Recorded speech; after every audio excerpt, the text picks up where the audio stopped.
Welcome to Daily Stoic, where we delve into the profound wisdom of ancient philosophy to help you better understand yourself and navigate the complexities of life.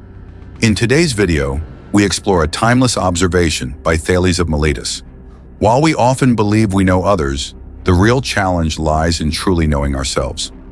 This journey of introspection is not just about self-analysis, but about untangling the intricate web of thoughts, emotions, and experiences that define our identity. If you find value in these reflections and seek to deepen your understanding of Stoicism and self-awareness, don't forget to hit the like button, subscribe to Daily Stoic, and share your thoughts in the comments. Let's continue this journey together, unraveling the mysteries of our own nature. Join us next time as we explore more philosophical insights that can transform your life. Thales of Miletus once observed that while we find it easy to believe we understand others, the true challenge lies in knowing ourselves. Indeed, the Greek philosopher touched on a profound truth. We often excel in scrutinizing, labeling, and even diminishing others, based solely on the behavior they display to the world.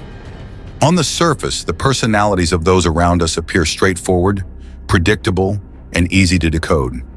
Yet when we turn our gaze inward, the task of self-analysis reveals itself as a journey into a vast, tangled wilderness of thoughts, emotions, and symbolic representations that strive to define our identity. In our introspection, we often perceive ourselves as anomalies, outliers who disrupt the orderly patterns that apply so easily to others. As Ortega y Gasset wisely noted, "I am I and my circumstances." This sentiment underscores the complexity of self-perception, where our understanding of ourselves is inextricably linked to our unique contexts and experiences. Can anyone truly believe they can pin down the essence of our being with a mere label? The intricate puzzle of personality is one of the most bewildering constructs in the realm of human psychology, with infinite variations and combinations that make each individual singular and irreplaceable. Yet we have a tendency to skew our self-assessments in one of two extremes. We might inflate our virtues, glossing over our most glaring flaws in an effort to present a polished image to the world. Alternatively, we may plunge into a spiral of self-criticism, allowing pessimism to cloud our judgment, which in turn amplifies negative emotions and reinforces a distorted view of our capabilities and worth. In this short documentary, my aim is to guide you toward a deeper understanding of your own essence. Trust me, you will encounter aspects of yourself that will surprise you in ways you never anticipated. Before delving into the intricacies of personality, it's crucial to first clarify what we mean by the term and separate it from common misconceptions, popular beliefs, or unfounded myths. In everyday conversation, people often use the words personality, temperament, and character as if they were interchangeable. However, these terms are not mere synonyms. Each captures a distinct aspect of the human experience, differences that are not always immediately apparent. Temperament, for instance, represents the inborn tendencies that shape our reactions to the world around us. It embodies the biological core of our personality, rooted in the genetic code that orchestrates the workings of our nervous and endocrine systems. This genetic blueprint governs the balance of neurotransmitters and hormones, leading to variations in our predispositions and behavioral traits. Consider, for example, the hyperreactivity of the sympathetic nervous system, a system that, when easily triggered, heightens anxiety and stress by keeping the brain on high alert. Similarly, Hans Eysenck highlighted how extroverted individuals are often marked by consistently low levels of cortical arousal, which influences their need for social stimulation and external engagement. Understanding these nuances helps us grasp the complexities of personality beyond the simplistic labels we might otherwise use. Character, in contrast to temperament, is the tapestry woven from the threads of our experiences and the environment in which we are immersed. It is the learned aspect of personality, sculpted over time by the myriad encounters, challenges, and cultural influences we face. Unlike the common misconception that character is fully formed in childhood, it is not a static entity, but rather a dynamic construct that evolves through various stages, reaching fuller expression as we approach the end of adolescence. This evolution is deeply intertwined with specific experiences, the geographical landscape we inhabit, and the social and familial environments that continually shape our innate predispositions, those aspects of temperament that we inherit genetically. While the exact definition of character may not enjoy the same level of consensus as that of temperament, most interpretations agree on one crucial point. Character is forged through social interaction. It is the interplay between our innate tendencies and the world around us that gives rise to the behavioral patterns we come to identify as our character. Understanding personality today requires us to view it as the sum of temperament and character. In psychological terms, personality is the intricate organization of emotions, thoughts, and behaviors that collectively determine how we act and react across different situations. It is a dynamic and ongoing integration of inherited traits with the influences of social and cultural factors, forming a unique set of characteristics that develop over time within each individual. A critical aspect to highlight is the consistency of personality across various contexts. The true measure of personality lies in how our behavior and mood remain coherent, even as we navigate different scenarios. It would be unjust, for instance, to label a teacher as irritable based solely on witnessing a single moment of anger, to categorize a new student as shy because she hesitated to break the ice during her first days, or to judge a neighbor as irresponsible simply because he chose to enjoy a night out. This understanding challenges us to look beyond isolated incidents and recognize the broader, more consistent patterns that define an individual's personality, a complex interplay between the innate and the learned, the genetic and the experiential, the temperamental and the character-driven. With that said, can we truly untangle which elements of our personality are rooted in character and which stem from temperament? Are our virtues and vices, the angels and demons within us, innate or shaped by our experiences? This undoubtedly is the question that has puzzled thinkers for ages. Unfortunately, the answer is not straightforward. In today's understanding, it is exceedingly difficult to draw a clear line between what is inherently part of our nature and what has been molded by our environment. Take, for instance, traits like obsession, carelessness, or adaptability. Are these intrinsic qualities that define who we are, or have they been instilled in us through the circumstances of our lives? The reality is that both nature and nurture play a role in shaping these characteristics, and often they do so in a complex and intertwined manner. As we delve deeper into this inquiry, it becomes evident that attempting to categorize each trait distinctly would drive one to madness, especially if we were to scrutinize the more than 4,500 adjectives that Gordon Allport identified to describe relatively stable and observable traits. Such an exhaustive examination would not only be inefficient, but also unnecessary, as many of these descriptors overlap or are encompassed by broader terms. For instance, the nuances between kind, nice, and friendly are so subtle that, for practical purposes, they convey nearly the same meaning when assessing personality. Statistically speaking, these terms are likely to have a high degree of correlation with one another, much more so than, say, friendly and curious or kind and dominant. It's common sense. If a person considers themselves nice, they probably also see themselves as kind. Professor Jordan Peterson insightfully pointed out that the extent to which two different traits must be correlated for us to justifiably ignore one when estimating the presence of both is a critical question. But beyond that, we must ask which adjectives are most semantically rich, meaning which ones provide the most comprehensive understanding of the noun they describe. Instead of getting lost in the minutiae, we are better served by a more straightforward system that groups traits independently, capturing the wide spectrum of human nature. The esteemed American psychologist Lewis Goldberg proposed the Big Five, or the five-factor model, a highly regarded framework that classifies personality traits into five broad dimensions. These dimensions, openness, O, conscientiousness, C, extroversion, E, agreeableness, A, and neuroticism, N, offer a thorough taxonomy of personality, analyzing its most significant components and providing a clear, yet profound understanding of the human psyche. Openness. We've all encountered that rare soul who dances to the rhythm of their own imagination, driven by a relentless curiosity and an insatiable thirst for new experiences. These individuals are not content with the ordinary or the conventional. Instead, they seek out the novel and the unexpected, embracing the unknown as a canvas for their creative expression. A person high in openness is one who thrives in the realm of possibilities, where the boundaries of thought and emotion are fluid and ever-expanding. Their relationship with the world is one of aesthetic appreciation and intellectual exploration. They are drawn to the arts, captivated by the subtleties of beauty, and driven to innovate by breaking free from the monotony of routine.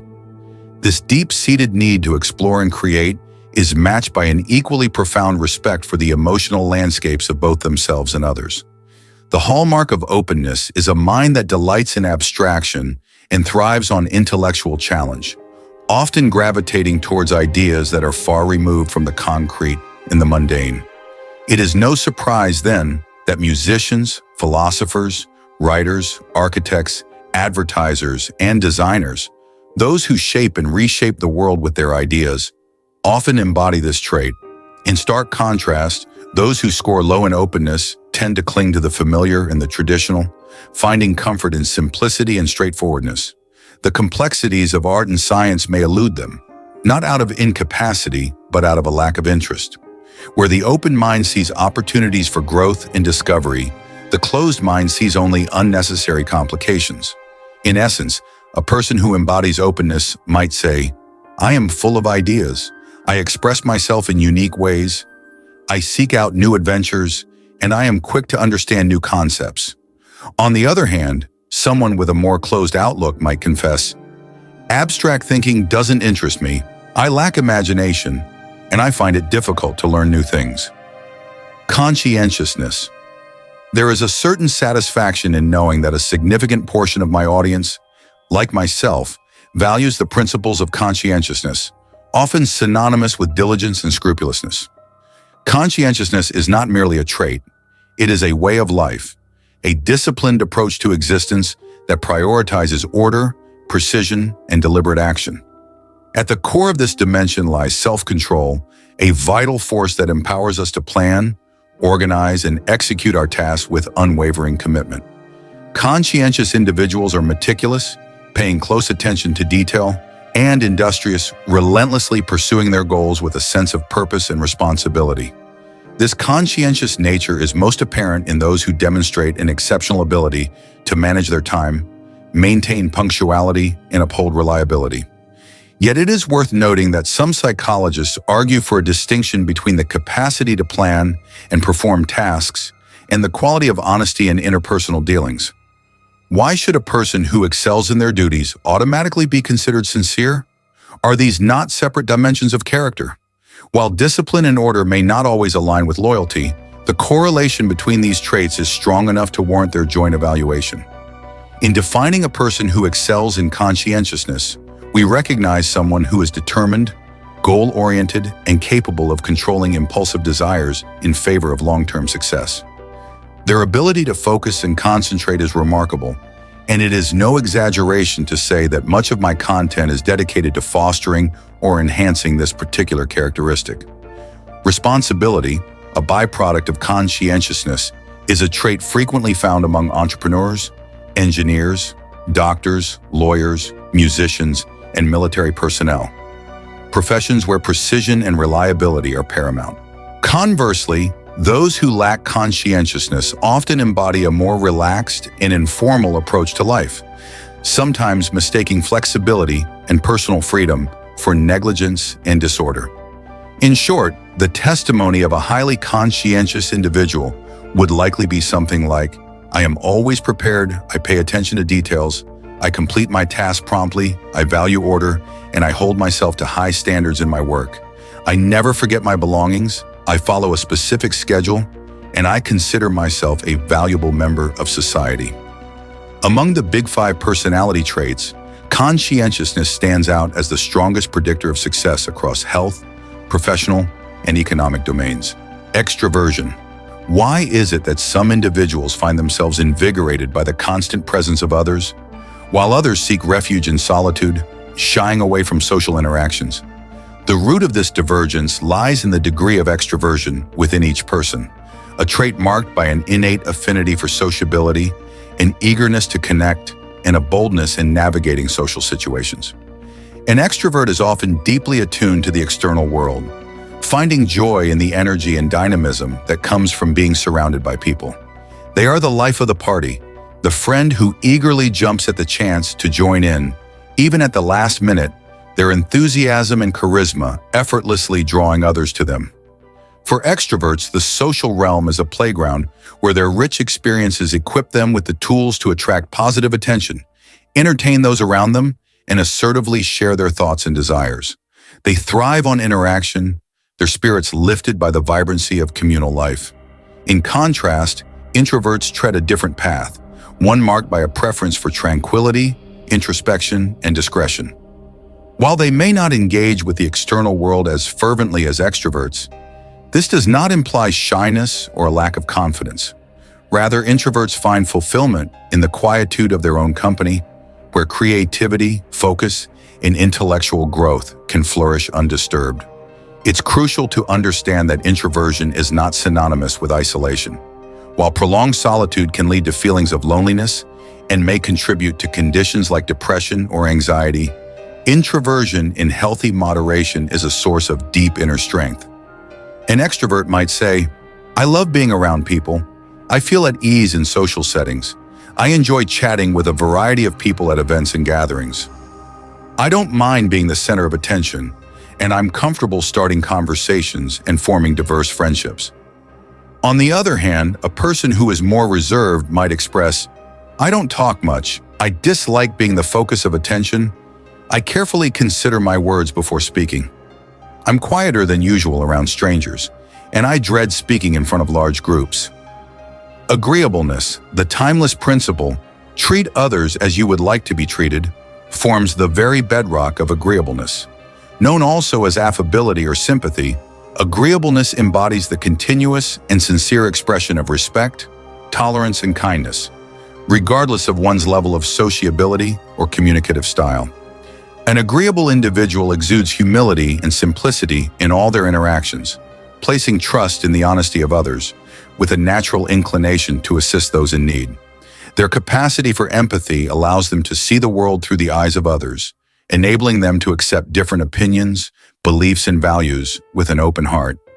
Yet, as with any virtue, there is a shadow. The antithesis of agreeableness is rudeness, the abrasive, self-centered attitude that disregards the feelings of others. Those who lack agreeableness often prioritize their own interests above all else. Their communication style marked by directness that can sometimes be brutally explicit or even hostile. Their skepticism of others' intentions may make them seem suspicious and uncooperative, casting a pall over their interactions. In broad terms, an agreeable person might express sentiments such as, "I genuinely care about my friends, family, and even acquaintances. I empathize with their feelings, strive to make them comfortable around me, and take the time to listen and address their needs." In stark contrast, a more detached individual might admit, "I don't mind insulting people, being disrespectful, responding rudely, or ignoring their needs. I have enough of my own problems to be concerned about others."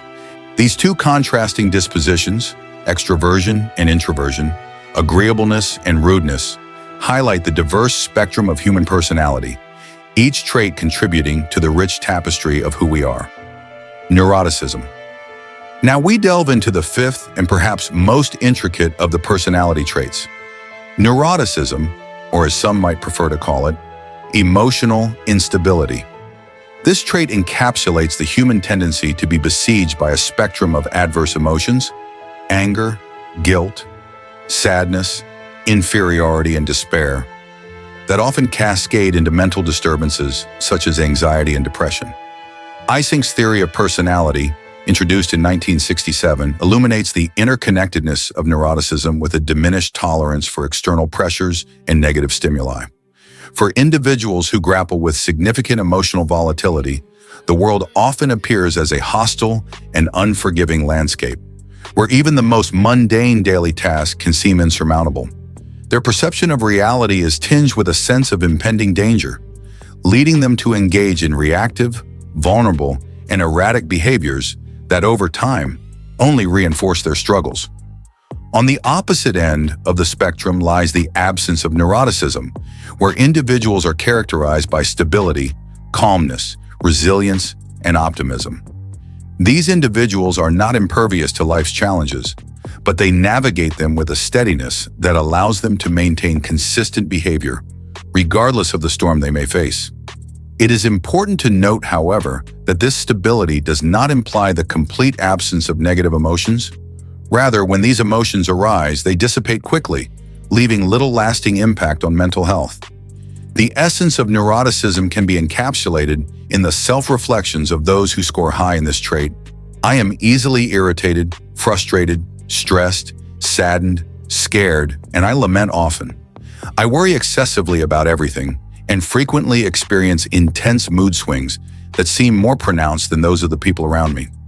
As we observe how each of the big five personality traits manifest within us, it becomes clear that they do so in varying degrees. To better understand your own personality profile, I encourage you to take the psychological test linked in the video description. This test will provide you with insights into your scores in relation to the Big Five model, offering a deeper understanding of where you stand. While many of you may already have an intuitive grasp of your traits, the test serves as a formal confirmation. I invite you to share your results in the comments section once completed. But how should we interpret these results? Does a surplus or deficiency in a particular trait indicate a better adaptation to life? Or conversely, a hindrance to one's functionality and well-being? The answer naturally depends on the specific trait and its manifestation. The absolutist perspective would argue that the ideal personality structure is one where openness, conscientiousness, extroversion, and agreeableness are maximized, while neuroticism is minimized. According to this view, the closer one gets to this perfect combination, the better their overall life outcomes. However, this approach is simplistic and heavily polarized towards extremes, a viewpoint that has been met with criticism by much of the international psychology community. While there is consensus that certain configurations of the Big Five traits are associated with better life outcomes, this does not mean that there is only one model of personality that should be universally aspired to. If faced with a choice between someone who is unstable, closed-minded, irresponsible, apathetic, and antisocial, or a person who is stable, curious, diligent, friendly, and sociable, the preferred choice is obvious. Yet this does not imply that an extreme tilt towards one side of the spectrum is always desirable. The personalist approach, or as I prefer to call it, the Aristotelian approach, suggests that striving for a specific extreme on the personality spectrum is not always beneficial. In simpler terms, more Ocean does not necessarily equate to a better outcome. This is particularly true for neuroticism, which when present in excess is linked to declining performance in both intellectual and emotional tasks. However, the implications of other traits are less straightforward. Aristotle's principle of the golden mean serves as a reminder that moral virtue is often found in moderation, not in extremity. Take extroversion, for example. While actively seeking social interaction and engaging enthusiastically with others is generally seen as positive, it could also indicate underlying issues such as histrionic personality disorder, where attention-seeking behavior becomes a central focus, or dependent personality disorder, where the need for constant companionship stems from an inability to face personal challenges. Similarly, traits like agreeableness, empathy, and consideration, when applied to individuals with narcissistic, borderline, or antisocial personality disorders, can leave one vulnerable to manipulation, mistreatment, or humiliation. Introversion, too, has its pitfalls. It can manifest as avoidant personality disorder, where a person avoids social interactions to shield themselves from potential rejection, criticism, or humiliation. Antipathy, on the other hand, might be rooted in paranoid personality disorder, characterized by an unwarranted distrust of others and a perception of their intentions as malicious. Yet, as previously mentioned, solitude can be a source of immense personal growth if balanced with healthy social interaction. Personally, I find myself at the midpoint of this scale, a position that does not surprise me. I relish sharing experiences with larger groups, meeting new people, and delivering public lectures. At the same time, I deeply value moments of isolation, disconnection, and silence, which allow me to focus on the creative process of writing scripts for my videos. In other traits, the challenge lies in managing intensity.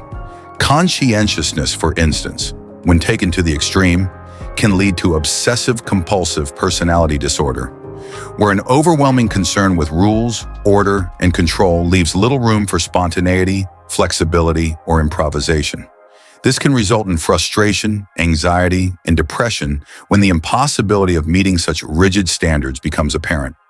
Similarly, an overemphasis on openness, immersing oneself in the pursuit of the novel, abstract, and intellectually demanding, can lead to alienation from the simpler pleasures of life, with friends and family seeming uninteresting, and ordinary activities feeling like a waste of time.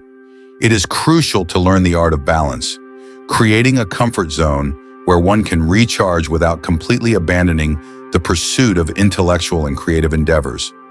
In conclusion, the complexity and vastness of human personality defy any simplistic categorization of traits as inherently good or bad. As we navigate the labyrinth of our own nature, it is essential to remember that every quality has its place, and it is the balance we strike that defines our journey. As a parting thought, I leave you with this. Everyone has their lights and shadows, but only a few are able to distinguish them.